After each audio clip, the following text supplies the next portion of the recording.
আমার হাতে রান্না করা এই চাপা শুটকির ভুনাটা আমার আম্মু অনেক পছন্দ করে। তো আব্বু আজকে সকালে কলমি শাক কিনে আনছে, ভাবলাম যে আম্মুরে আবারও চাপা শুটকির ভুনাটা কইরা দেই। কিছুদিন পর তো বাপের বাড়িতে যামুই গা, তো একটু রান্না বাড়া করে ভুনিও লাগতেছে খাইতে, কিন্তু তার থেকে বেশি মজা। সো গাইস, তো এখানে আমি প্রথমে চাপা শুটকি নিয়ে নিচ্ছি, হালকা একটু অনেকক্ষণ, তারপরে পরিষ্কার পরিচ্ছন্ন করে ধুয়ে নিচ্ছি। ওখানে আমি বাইটটা লইতাছি, কারণ আজকে কারেন্ট নাই গাইস। কারেন্টে যে কি পুরো জি বাংলার যে নাটক আছে না, ওই বাংলা নাটক দেখাই যাচ্ছে কাবি খুশি। তো যাই হোক গাইস, তো শুটকি গুলো অনেক কষ্ট মষ্ট করে বাইটটা, পেঁয়াজ রসুন আর হলো কাঁচামরিচ, এই শুটকি ভুনাটার মধ্যে আস্তে আস্তে রসুন দিবা, তাহলে কিন্তু অনেক মজা মজা লাগে।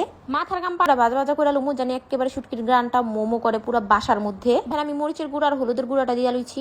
এত ঝাল এত, কারণ শুটকি ভুনাটা ঝাল না হইলে ভালোই লাগে না। তো হলুদের গুঁড়া মরিচের ভেজে ভেজে নিয়েছি, তারপরে যে একটুখানি পানি দিয়ে আমি সুন্দর করে মশলাটা সুন্দর ভাবে কষানো হোক। এর মাঝখানে তোমগো লাগে একটা জিনিস শাকান ছিল, এই শাকগুলো অনেক তাজা ছিল।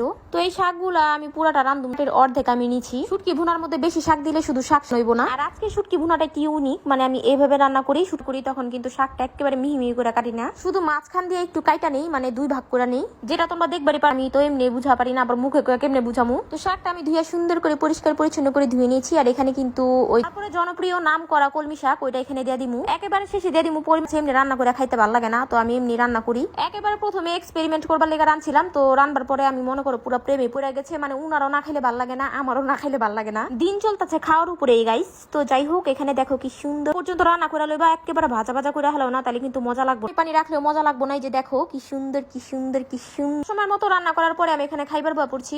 আমিও জানি আমি মাখা মাখা খামো, আর তোমরা দেখবা তোমাকে মনের আশা আমি পুরো। আর এই যে দেখো রসুনটা একেবারে পুরো গইলা গেছে। এখন আমি শুনে নিবো গাইস। আর একটা ইম্পর্টেন্ট কথা, তোমরা আবার রান্নার গিয়ে গুতা মুতা করে রাখবা, পরে ভাতের লগে ডইলা ডইলা খাইবা আর কইবা উম্মা পুর মতো। আর একটা কথা, আমার রেসিপি গুলো কার কাছে কাজটা কিন্তু ফলো করে দিবা, বারবার কইতাছি। আজকের এই ভিডিওটা এই পর্যন্তই ছিল। আজকের জন্য আল্লাহ হাফেজ, বাই বাই।